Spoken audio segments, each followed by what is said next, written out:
ॐ अज्ञानतिमिरान्धस्य ज्ञानाञ्जनशलाकया चक्षुरुन्मिलितं येन तस्मै श्रीगुरवे नमः।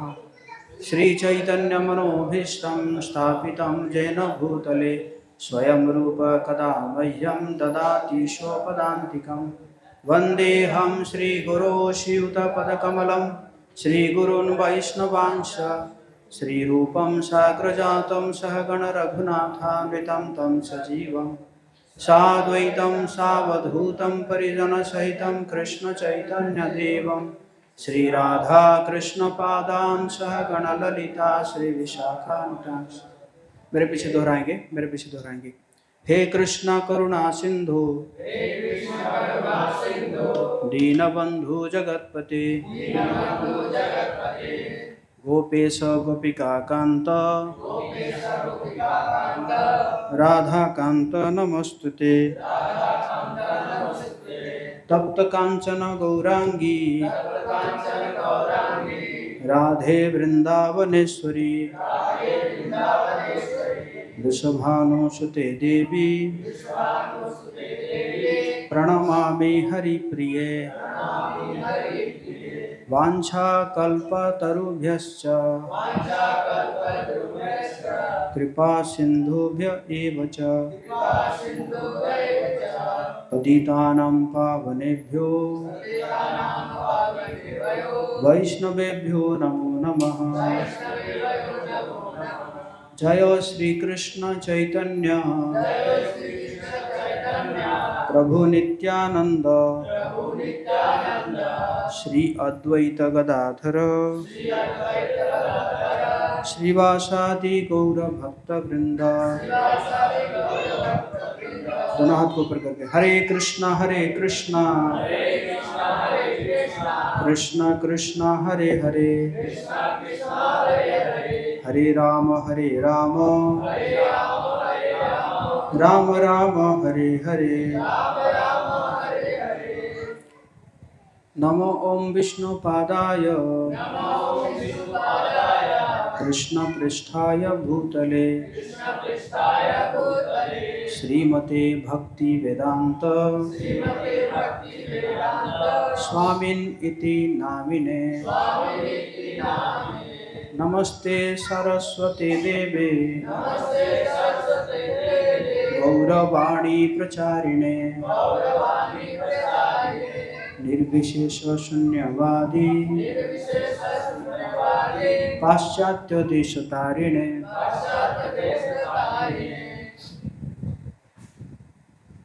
मूकं करोति वाचालं पंगुं लंघयति गिरिं यत्कृपातमहं वन्दे श्रीगुरुदिनतारिणे श्रीचैतन्येश्वरं परमानन्दमाधवम्। हरे कृष्णा श्रीमती राधा रानी की जय।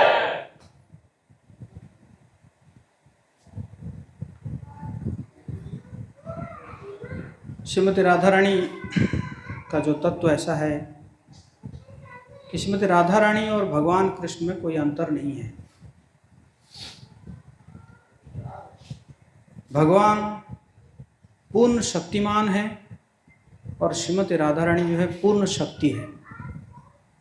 जैसे शक्तिमान के लिए शक्ति चाहिए ना, है कि नहीं? सही कह रहा हूँ मैं? यस और नो? बोलिए। तो उसी प्रकार श्रीमती राधा रानी जो है पूर्ण शक्ति है और भगवान जो है पूर्ण शक्तिमान है। तो शक्ति को शक्तिमान से अलग नहीं किया जा सकता।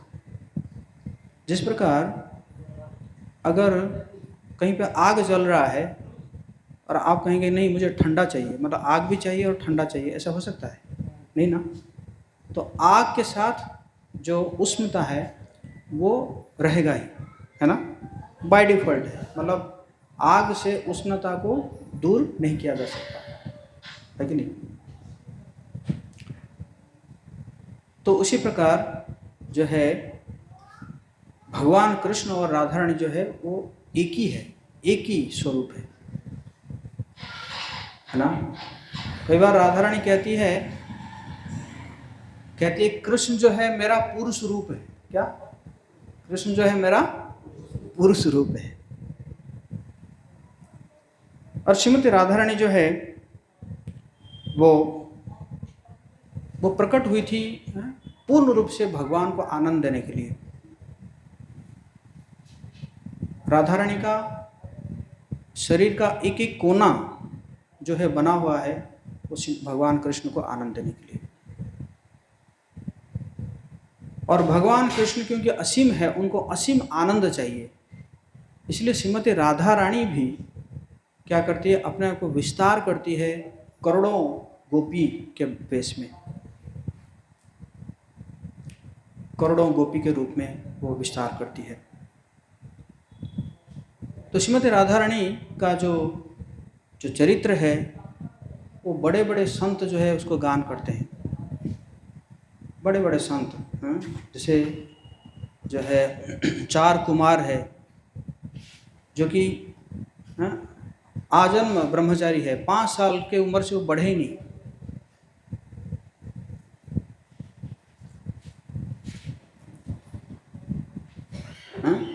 वो भी क्या करते हैं, राधा रानी के चरित्र को वर्णन करते हैं। और जितने भी शंकराचार्य हो या माधवाचार्य हो या श्रीमान चैतन्य महाप्रभु हो, सभी राधा रानी को का चरित्र को का महिमा वर्णन करते हैं। इनफैक्ट जो कृष्ण जो है वो चैतन्य महाप्रभु को के रूप में आए राधा रानी के महिमा को बढ़ाने के लिए। राधा रानी का जो भक्ति है, वो जो प्रेम है, उस प्रेम को आस्वादन करने के लिए भगवान कृष्ण खुद चैतन्य महाप्रभु के रूप में आए राधा रानी के भाव को लेकर। राधा रानी का भाव को लेकर चैतन्य महाप्रभु आए कि ये क्या है, क्या प्रेम ये आस्वादन कर रहा है ना। जैसे फॉर एग्जाम्पल कोई एक सुंदर व्यक्ति है, उसको लोगों को देख के बहुत अच्छा लगता है कि हाँ वो हैंडसम है या वो ब्यूटीफुल है, लेकिन वो रिलीज नहीं कर पाता है कि मतलब वो रिलीज नहीं कर पाता है कि मैं जो सुंदर हूँ मुझे देख के लोगों को कैसा आनंद मिल रहा है कि नहीं। तो इसी प्रकार भगवान कृष्ण जब सोचते हैं कि ये इसको क्या आनंद मिल रहा है, राधा रानी को क्या आनंद मिल रहा है, उस आनंद को जो है अनुभव करने के लिए भगवान कृष्ण खुद आते हैं चैतन्य महाप्रभु के रूप में। तो चैतन्य महाप्रभु के रूप में आते हैं, वो राधा रानी का महिमा को और बढ़ा देते हैं। तो राधा रानी जो है भगवान के 3 शक्ति है, एक ह्लादिनी शक्ति और एक जो है संधिनी शक्ति और एक है संबित शक्ति। संधिनी शक्ति के द्वारा भगवान क्या करते हैं, आध्यात्मिक जगत, भौतिक जगत, ये सब को विस्तार करते हैं और जो भी भगवान की सेवा में लगेगा ये सब करते हैं। बाकी बेसिकली जो है बलराम जी के रूप में वो सारा विस्तार करते हैं। और संबित शक्ति हो गया ज्ञान, संबित शक्ति के माध्यम से ज्ञान मिलता है ना। फॉर एग्जाम्पल ये हारमोनियम अगर संधिनी शक्ति हुआ तो ये हारमोनियम को बजाना क्या हो गया, संबित शक्ति हो गया है ना। सिर्फ हारमोनियम में होने से तो कोई बजा नहीं सकता, बजाने के लिए क्या चाहिए, ज्ञान चाहिए। तो वो ज्ञान मिलता है उसको भगवान जो कहते हैं भगवान कराते हैं संबित शक्ति के माध्यम से। लेकिन जो भगवान को जो आनंद देता है ना, या भक्तों को जो पोषण करता है, वो शक्ति है ह्लादिनी शक्ति, और वो है श्रीमती राधा रानी। बोले श्रीमती राधा रानी की जय। देखा जाए तो हमारे अंदर कुछ भी अगर भक्ति है वो किसके कारण है, राधा रानी के लिए है, समझे ना। राधा रानी के कारण ही है हमारे अंदर कुछ भी भक्ति, क्योंकि राधा रानी ही वो जो है भक्ति के रूप में है ना सबके हृदय में प्रकाशित करती है भगवान के को भक्ति करने के लिए। तो इस प्रकार जो है श्रीमती राधा रानी भगवान जी को कहते हैं कि जो है मदन मोहन, अर्थात कामदेव को भी भगवान क्या कर देते हैं, मोहित कर देते हैं, है ना। हम सब कामदेव के द्वारा मोहित हो जाते हैं, है नहीं। जैसे हम कोई पे मतलब ऑपोजिट सेक्स को देखते हैं तो हम कामदेव के द्वारा मोहित हो जाते हैं, लेकिन कामदेव को मोहित करते हैं कौन? भगवान कृष्ण। तो इसलिए भगवान का नाम है मदन मोहन, मदन मतलब कामदेव। लेकिन भगवान जी को भी मोहित कर देती है कौन? राधा रानी। तो इसलिए राधा रानी को क्या कहते हैं? मदन मोहन मोहिनी, है ना। तो राधा रानी का वैसे देखा जाए 25 गुण है, और वो 25 गुण में जो आखिर गुण है, वो आखिर गुण है ये है कि वो जो है भगवान कृष्ण को वश में रखती है। क्या? भगवान कृष्ण को वश में रखती है। 25 गुण में से एक गुण ये मुख्य गुण है। सभी कहते हैं कि कृष्ण हम आपके हैं, सिर्फ एक व्यक्ति कहती है कृष्ण तुम मेरे हो। कौन है? राधा रानी। और किसी की ये हिम्मत नहीं है कहने के लिए कि कृष्ण तुम मेरे हो, हाँ? है ना। तो इसी प्रकार राधा रानी जो है, हाँ, भगवान के प्रति समर्पित है।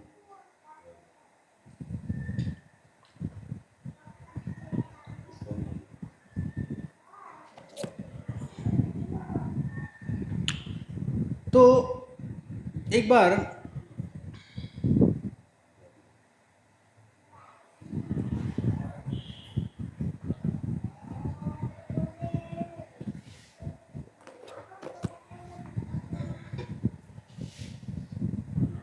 भगवान जो है कमिटमेंट देते हैं एक समय में आने के लिए, राधा रानी से मिलने के लिए आते हैं, आने के लिए, लेकिन भगवान लेट कर देते हैं। कई बार आने में लेट कर देते हैं। तो राधा रानी बहुत दुखी हो जाती है। तो एक बार ललिता कहती है, ललिता जो सखी है राधा रानी के, ललिता और विशाखा दो सखी प्रमुख सखियाँ हैं। ललिता कहती है कि अगर ये व्यक्ति तुम्हें इतना परेशान करता है, तुम इसको छोड़ क्यों नहीं देते हो? राधा रानी कहती है तुम इसको छोड़ क्यों नहीं देते हो? तो राधा रानी जो है बहुत सुंदर तीन उदाहरण देती है।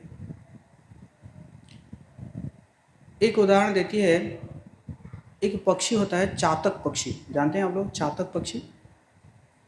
चातक पक्षी जो है सिर्फ और सिर्फ बारिश का पानी पीता है और कहीं पे पानी नहीं पीता। मतलब वो इतना लॉयल है बारिश के प्रति, पीऊँगा तो क्या है, बारिश का पानी ही पीऊँगा। और कई जगह में ऐसा वर्णन है, एक बार एक चातक पक्षी उड़ के जा रहा था और किसी कारण में जो है वो गंगा जी में गिर रहा है। तो जब गंगा जी में गिर रहा है, कहीं गंगा जी का पानी मुंह में ना चला जाए, इसलिए वो उल्टा होके गिर रहा है। मतलब कैसे भी करके वो गंगा जी का पानी उसके अंदर नहीं जाना है। मतलब मुझे पीना है तो क्या पानी पीना है? बारिश का पानी पीना। एक बार एक चातक पक्षी जो है उड़ रहा था, उड़ते उड़ते थक गया। तो एक पेड़ के ऊपर कई पक्षियां बैठे हुए थे, तो वो पक्षियां बुलाए कि थक गए हो, थोड़ा आराम कर लो यहीं पे बैठ के। लेकिन चातक ने देखा कि वो जो वृक्ष है, वो वृक्ष नदी के किनारे है। तो वो वृक्ष जो है वो किसका पानी पी रहा है? नदी का पानी पी रहा है। तो नहीं, इसमें नहीं बैठूंगा। समझ गए ना। कई बार जब बारिश आती है तो चातक जो है अपना मुंह खोलता है और कई बार बारिश के बदले में बिजली गिर जाता है और मर जाता है। फिर भी वो छोड़ता नहीं है। पीना है तो किसका पानी पीना है? बारिश का पानी। तो राधा रानी ये एग्जाम्पल देती है, पहला एग्जाम्पल ये देती है कि देखो चातक पक्षी अगर इतना लॉयल है बारिश के प्रति, तो मैं कैसे छोड़ सकती हूँ कृष्ण को। दूसरा एक उदाहरण देती है, एक बार एक पति पत्नी थे, तो किसी कारण पति को जो है कोढ़ का बीमारी हो गया। पहले होता था, आप जानते होंगे, अभी तो शायद कम है, बहुत कम है। लेप्रोसी कहते हैं ना इसको इंग्लिश में। तो कोढ़ का बीमारी हो गया, लेकिन उसकी पत्नी जो है उसको छोड़ी नहीं। मतलब ऐसा होता तो छोड़ भी सकती थी, पति को छोड़ भी सकती थी, लेकिन पत्नी जो है उसको छोड़ी नहीं, बल्कि सेवा करती रही। पति बेकार हो गया, अब क्या करना है, तो कमाना भी है और घर में काम भी करना है और पति की सेवा भी करना है। पति बीमार है, तीन काम है। एक तो कमाना भी है घर के लिए, घर का काम भी करना है और पति की सेवा भी करना है। तीनों काम करती थी और प्रेम से करती थी, मतलब कोई उसको ग्लानि नहीं था। लेकिन एक समय में देखी वो कि पति जो है ना बड़ी मायूस रहते हैं, बड़े दुखी रहते हैं। पूछा कि मैं इतना सेवा कर रही हूँ, क्या कारण है, आप दुखी क्यों रहते हैं? पति ने कहा, वो गांव में एक सुंदर वेश्या रहती थी,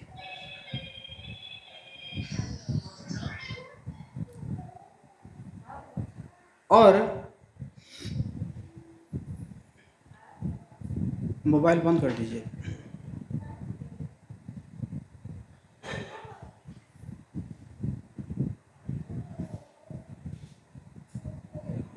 तो पति ने कहा कि मैं चाहता हूँ वो जो वेश्या है, वेश्या के साथ एक रात बिताऊं।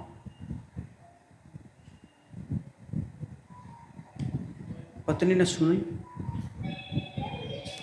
बंद करिए मोबाइल, हैं, ये मोबाइल बात करने के लिए जगह नहीं है, ये बीमारी है लोगों का।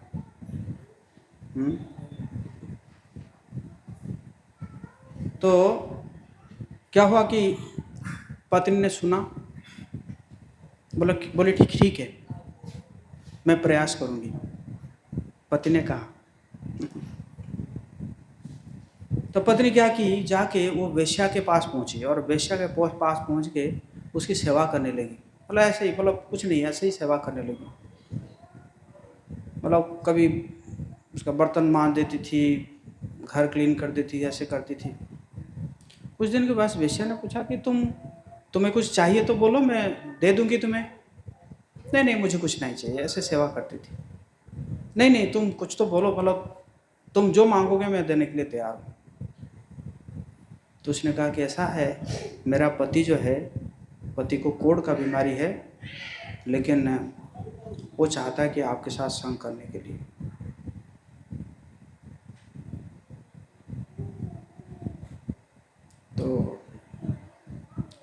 तो वेश्या ने कहा, तो पहले तो बहुत मतलब आश्चर्य हो गई है कि पहली बार ऐसा हुआ कि कोई पत्नी है पति को जो है वेश्या के साथ संग करने के लिए लाओ, मतलब वही रिक्वेस्ट कर रही है, मांग रही है ना। तो उसने कहा कि देखो, मैं तो नहीं जाऊंगी, तुम्हारे घर तो नहीं जाऊंगी, तुम उसको अगर लेके आओगे तो मैं उसका इच्छा पूरा करूंगी, क्योंकि मैं इसलिए इच्छा पूरा कर रही हूँ कि मैं ऐसे स्त्री कभी देखी नहीं थी, है ना, तुम्हारे जैसे स्त्री मैंने कभी देखी नहीं थी। ठीक है, हो गया, डन हो गया। और फिर क्या हुआ कि उस रात को, अब कोढ़ का बीमारी है, चल तो नहीं पाएगा। पत्नी ने पति को अपने कंधे पर बिठाई। ये मैं राधा रानी की बात कर रहा हूँ, मैं जस्ट रिपीट कर रहा हूँ, राधा रानी जो है ललिता को बोल रही है। तो पत्नी जो है क्या कि पति को अपने कंधे पर बिठाई और बिठा के लेकर चली वो वेश्या के पास। अंधेरा था, अंधेरे में लेकर जा रही थी, और उसी समय वो रास्ते में एक ब्राह्मण आ रहा था, और वो ब्राह्मण के शरीर में क्या हुआ, ये जो इसका पति का पैर जो है टच हो गया, और जैसे उसको पता चला तो उस ब्राह्मण ने श्राप दे दिया, कहता है सूर्योदय होते ही तेरा पति मर जाएगा। तो उसकी पत्नी ने कहा सूर्योदय होगा तभी ना, सूर्योदय होगा तभी ना, मैं सूर्योदय होने नहीं दूंगी।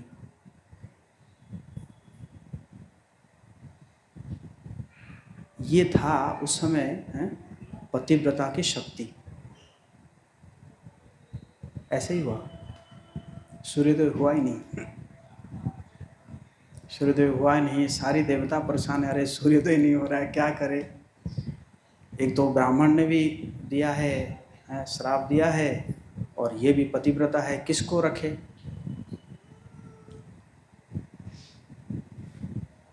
तो फिर यमराज आए, उसके पास आए, आके बोले कि ऐसा है, वो ब्राह्मण ने कहा है, ठीक है उसको जाने दो और तुरंत सूर्योदय होगा फिर मैं उसको वापस ले आऊँगा।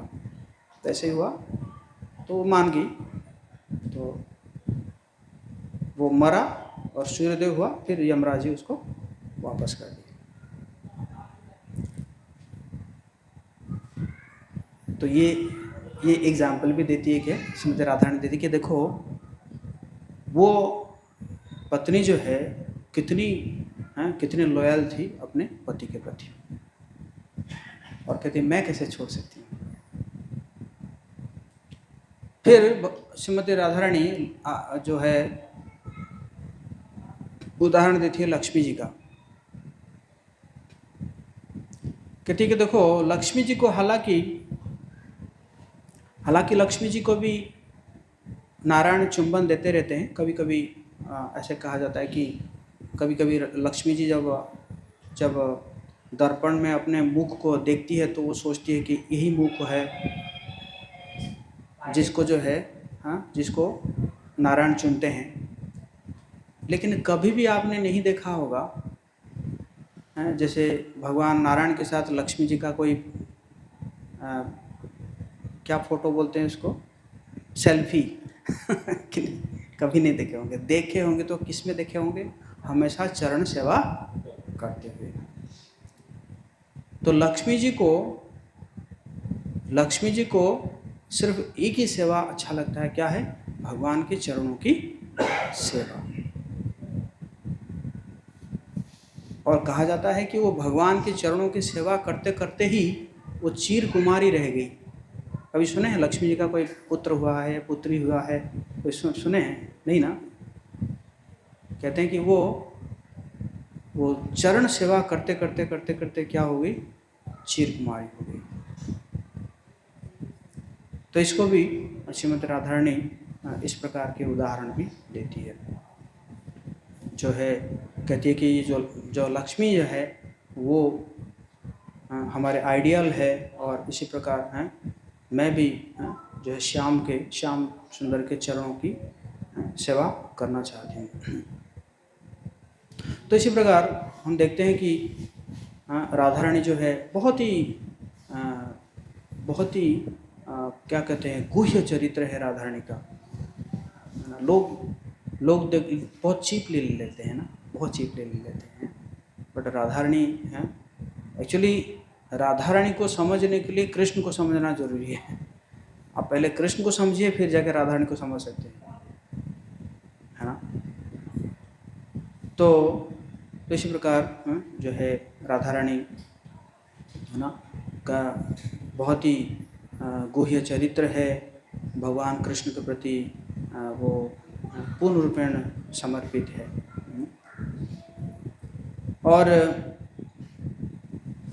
कई बार प्रश्न उठता है कि जो राधा रानी का चरित्र जो है वो श्रीमद् भागवतम में क्यों नहीं वर्णन है।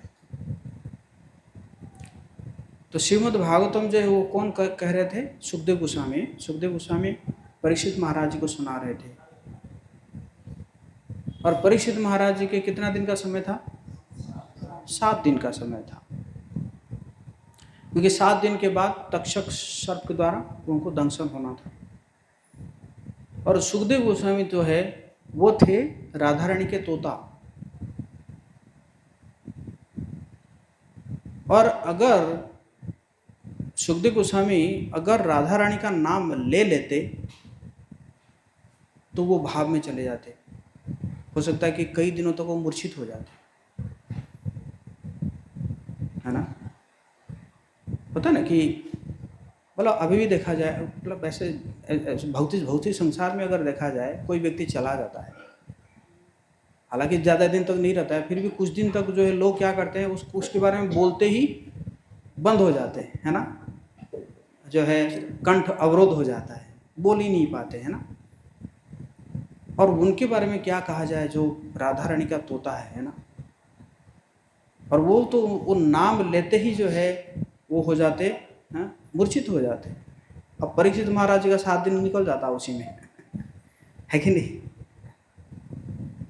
तो इसी कारण सुखदेव गोस्वामी जो है वो श्रीमती राधा रानी का नाम नहीं लिए हैं, बस एक संक्षेप में बताए हैं, जो रासलीला में बताए हैं कि एक प्रमुख गोपी ने कृष्ण को निर्जन स्थान में लेकर चली गई, बस इतना लिखे हैं और नाम नहीं दर्शाए। वैसे देखा जाए वो गोपियों का नाम भी नहीं लिए हैं सुखदेव गोस्वामी, कोई गोपियों का नाम भी नहीं लिए, सिर्फ और सिर्फ किनका नाम लिए हैं, यशोदा माता का नाम लिए हैं। वृद्ध मतलब गोपी के हिसाब से यशोदा माता का नाम लिए हैं। तो इस प्रकार हम देखते हैं कि जो है श्रीमती राधा रानी जो है वो क्या करती है, भगवान कृष्ण को जो है आकर्षित करके रखती है ना। देखा जाए तो भगवान जो है ब्रज में 5 प्रकार के रस आस्वादन करते हैं। 5 प्रकार के रस में एक रस है शांत रस। शांत रस में जैसे गौ माता है, बांसुरी है, या जो वृंदावन के जो है पेड़ पौधे तरुलता, ये सब ये शांत रस में जो है इनका शांत रस का भाव को आस्वादन करते हैं। उसके बाद आता है दास्य रस।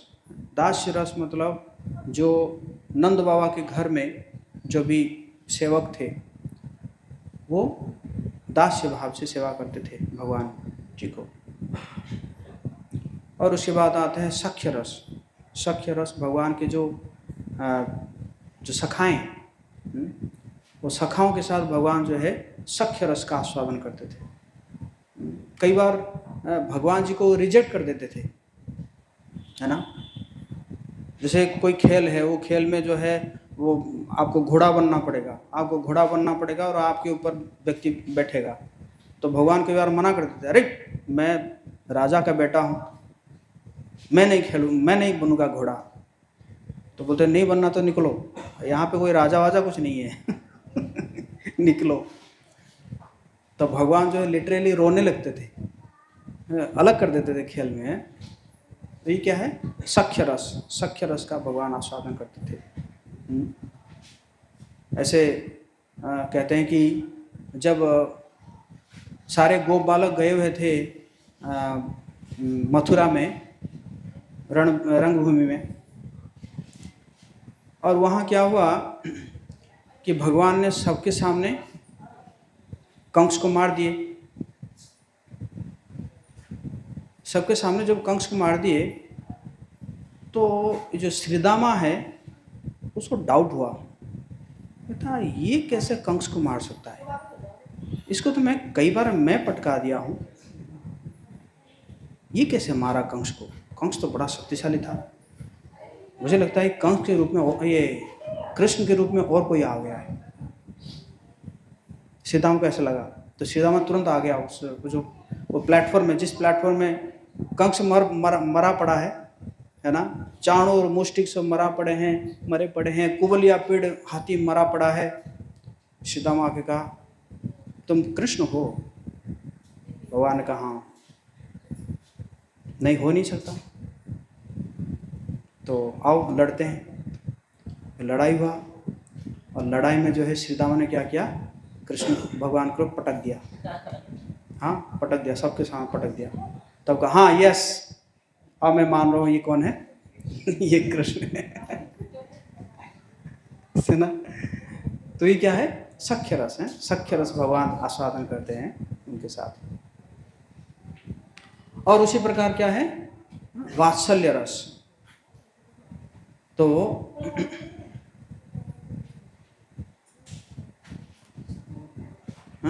वात्सल्य रस है। वात्सल्य रस में जैसे नंद बाबा, यशोदा माता, या जो वृंदावन के जो वृद्ध गोपियाँ थी, वो सब जो है भगवान को वात्सल्य रस में करते थे। और एक समय में तो ऐसा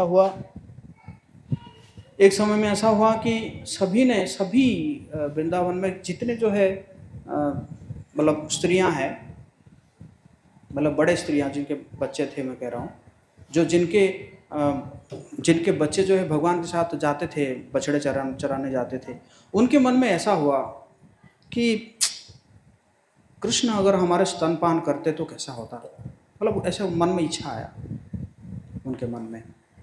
और जितने गाय हैं, नंद बाबा के घर में 9 लाख गौएं थे। कितने? 9 लाख। और सबके नाम भी थे, है ना।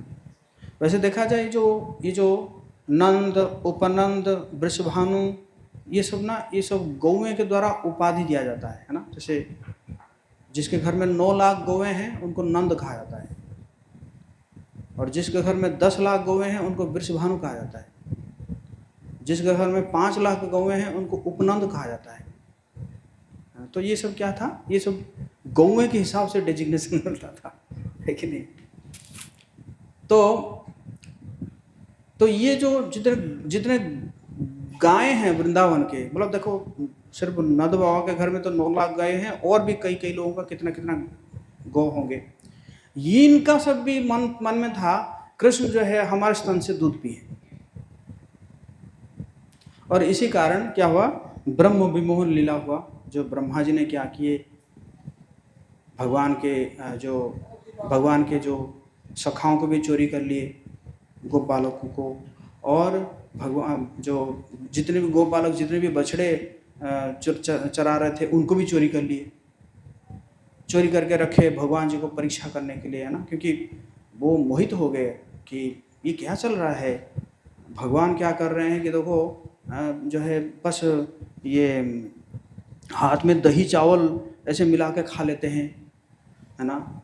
और एक तो मतलब इंटरेस्टिंग कहते हैं कि मधुमंगल जो है उसने क्या किया कि मतलब छाछ पी रहा था, है ना, छाछ पी रहा था। तो कृष्ण कहा अरे छाछ दे दो, मैं भी थोड़ा चखूंगा। और मधुमंगल क्या किया कि तुरंत जो है तुरंत मुंह में डाल दिया कि कृष्ण को नहीं देने के लिए। तो मुंह में डाल दिया तो मुंह जो है फूल गया, ऐसा ऐसे हो गया। और कृष्ण आए ऐसे मारे, ऐसे मारे तो उनके मुंह से जो छाछ निकला उस सीधा भगवान कृष्ण के मुंह में समझ गया ना। ब्रह्मा जी ऊपर से ये क्या हो रहा है, ये भगवान है दूसरे के मुंह से छाछ पी रहा है, ऐसा हो सकता है? अरे भगवान को भोग लगाने के लिए हम कितना मुद्रा लगाते हैं, कितना मंत्र पढ़ते हैं, ये भगवान नहीं हो सकता है। तो ब्रह्मा जी आए थे मोहित करने के लिए कृष्ण को। तो चुरा लिए उनके बछड़े, चुरा लिए उनके। फिर बछड़ा जब चुरा लिए तो सब कहने कृष्ण हमारे बछड़ा कहाँ गए, बछड़े कहाँ गए। तो कृष्ण कहा ठीक है तुम इंतजार करो, मैं लेके आता हूँ। और कृष्ण जो है हाथ में बस दही चावल और एक हाथ में अचार ऐसे लेके जा रहे हैं, ढूंढ रहे हैं, तो बछड़े है नहीं। वापस आके देखे गोप बालक को भी ब्रह्मा जी लेकर चले गए, सारे गोप बालक उनके साथ साथियों को। भगवान ने कौन किया ऐसे? अच्छा ब्रह्मा ने किया ऐसे, अच्छा ठीक। तो भगवान ने क्या किए, अपने से ही सब बछड़े विस्तार कर दिए, है ना। सब बछड़े, सब गोप बालक अपने से ही विस्तार कर दिए, और सबको लेकर चले कहाँ, मतलब जब जैसे ही शाम हुआ एज इट इज गए घर। अब सभी के घर में जो है वो सब एक एक कृष्ण है, मतलब विष्णु है, क्योंकि कृष्ण जो है विस्तार किए थे। और सभी के जो गौशाला में जो बछड़े हैं वो भी कौन है? वो भी कृष्ण है। क्योंकि कृष्ण है इसलिए जो माएँ हैं उनका प्रेम और बढ़ गया। हालांकि कई बच्चे जो है दूध पीना छोड़ दिए थे, लेकिन माँओं के स्तन में दूध आने लगा नेचुरली, और वो जो उनको पिलाने लगे। बछड़े दूध पीना छोड़ दिए थे गायों से, लेकिन अब जो है गाय अपने आप ही जो है उनके स्तन में दूध आ रहा है और उनको पिला रहे हैं। तो इसी प्रकार 1 साल तक ये लीला चली। उसके बाद फिर ब्रह्मा जी तो एक मुहूर्त के लिए गए थे छुपाने के लिए, लेकिन वो जब आए तो उस समय 1 साल यहाँ पे बीत गया था। आके देखे, अरे मैं तो चुराया हूँ, लेकिन सब तो एज इट इज है, सब ऐसे ही खेल रहे हैं, कूद रहे हैं, कोई चिंता नहीं है ना। वो क्या सोचे थे कि मैं चुरा लिया, अब तो कृष्ण माथा पटक पटक के रोएंगे, हमारे बछड़े भी चले गए, है कि नहीं, मेरे साथी भी चले गए, कैसे मुंह दिखाऊंगा मैं, वृंदावन कैसे वापस जाऊंगा, ऐसे ब्रह्मा जी सोचे थे। लेकिन यहाँ पे देख रहे हैं सब एज इट इज मस्ती कर रहे हैं। तो फिर वो समझ गए कि ये कौन है, ये परम भगवान है। तो उसके बाद वो सुंदर स्तुति करते हैं, और स्तुति करके कहते